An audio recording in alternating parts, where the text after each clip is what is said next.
సాధారణంగా ప్రతి ఒక్క రాజకీయ పార్టీకి అనుబంధ సమస్యలు ఉంటాయి. మనకు ఉన్నాయి.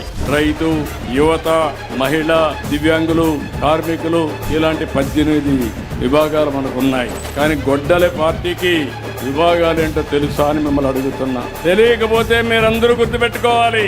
గంజాయి బ్యాచ్ ఒక విభాగం, బ్లేడ్ బ్యాచ్ మరో విభాగం, సోషల్ మీడియా సైకోలు ఇంకొక విభాగం, ఫేక్ ప్రచారానికి పేటీఎం బ్యాచ్ ఇంకొక విభాగం, హత్య రాజకీయాలకు కిరాయి అంతక బ్యాచ్ ఇంకొక విభాగం, హిందూ దేవాలయాల పైన, హిందూ ధర్మం పైన దాడి చేసేదానికి ఒక విభాగం.